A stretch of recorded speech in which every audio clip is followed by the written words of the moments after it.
Bonjour tout le monde et bienvenue dans cette nouvelle vidéo. Dans ce 8e épisode, nous avançons ou reculons en fonction de la météo particulièrement froide en ce moment. Je vous laisse visionner.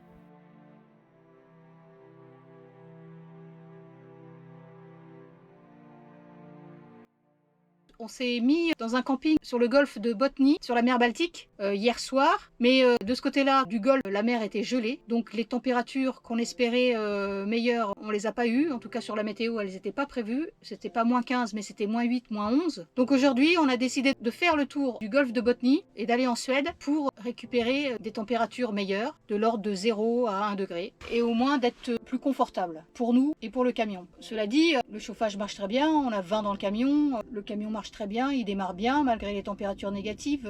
Le gasoil ne gèle pas puisqu'il est traité. Je crois que l'AdBlue est traité également vu le prix qu'on le paye à 3,69. J'espère qu'il y a de l'additif à l'additif. Malgré le fait qu'on ait 20 degrés dans le camion, la batterie était à 7 degrés. Et à 5 degrés, elle se met en sécurité. Elle ne prend plus la charge. Elle continue à nous donner de l'alimentation, mais elle ne prend plus la charge. Donc là, aujourd'hui, on vient d'arriver et on est au pied d'une station de ski fermée en Suède.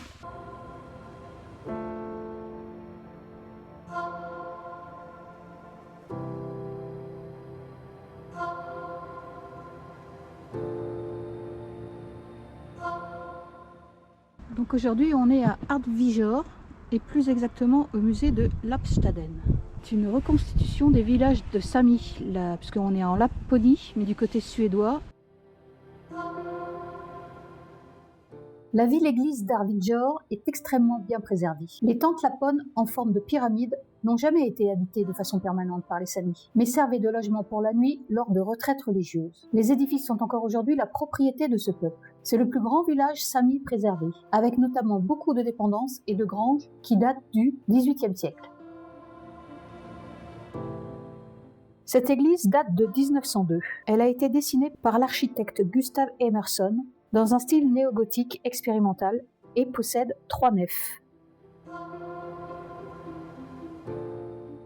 Un camping qu'on a roulé encore pour éviter les -15 annoncés ce midi, contrairement à ce qui était annoncé ce matin. Donc on s'est remis vers le golfe de Botnie, plus au sud. Et là on est dans un camping avec de l'électricité. Ils ont prévu -6. -6 c'est bien. C'est mieux que -15 et donc on va rester là pour aujourd'hui et on verra demain en fonction de la météo.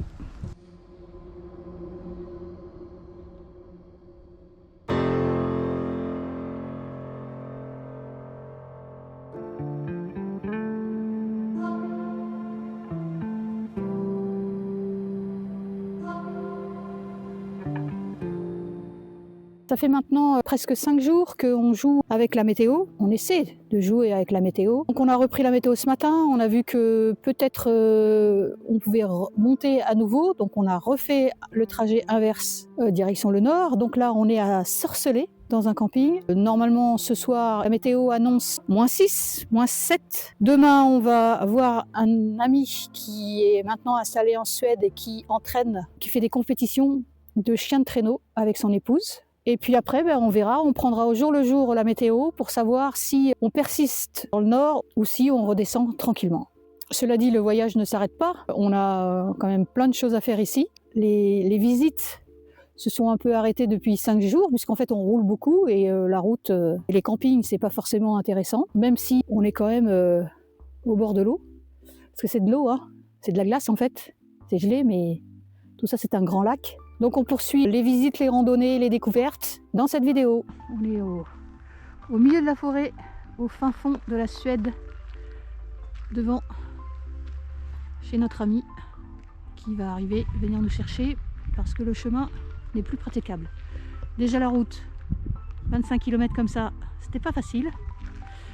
Mais le dernier 3 km là, il paraît que c'est encore plus compliqué.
voilà, nous y sommes.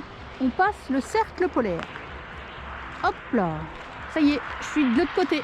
Ça marque la frontière pour le soleil de minuit lors du solstice d'été.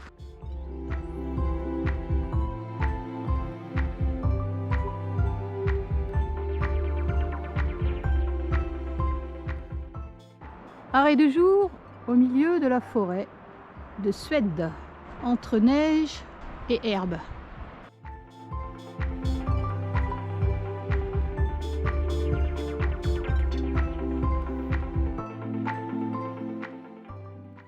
Nous sommes aujourd'hui à Jokkmokk, et plus exactement devant son église luthérienne construite en 1889.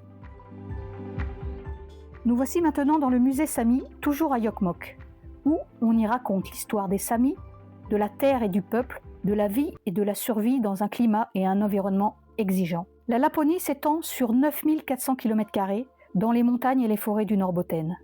Elle est le territoire de chasseurs nomades et d'éleveurs de rennes depuis des temps immémoriaux. L'exposition du musée offre un aperçu de son importance culturelle et naturelle pour l'humanité tout entière.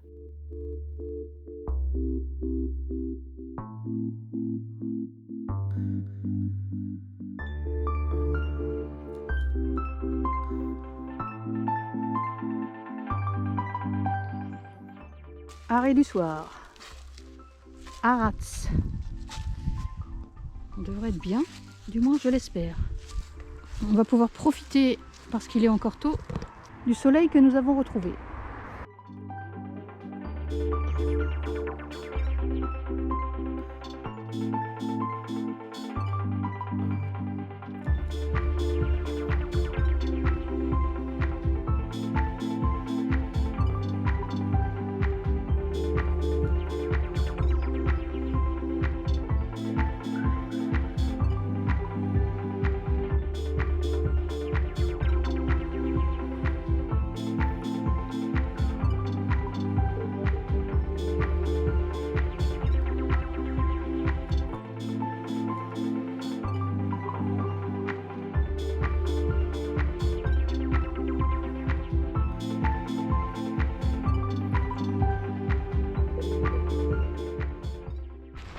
Storforsen.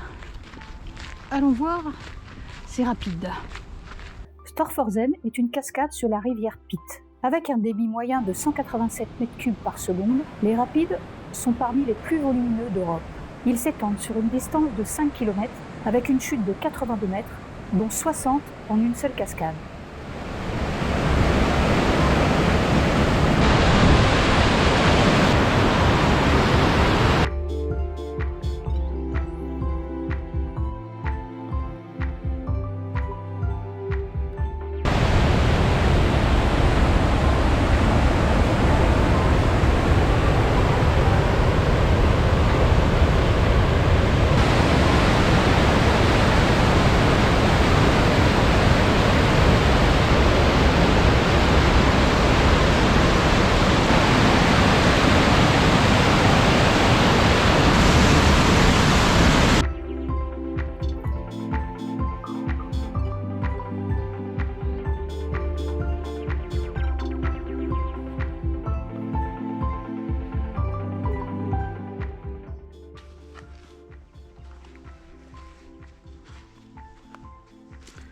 On est à Storuman. Ça faisait bien longtemps qu'on n'avait pas vu un lac non gelé. Arrêt du jour. Au bord de l'eau. Voilà, c'est une fin de vidéo. L'épisode 8 se termine ici, en même temps que notre voyage en Suède, puisque nous avons décidé de passer en Norvège dans quelques jours. Mais cela, vous le verrez dans le prochain épisode. Je vous mets le trajet juste après, et moi je vous dis à bientôt!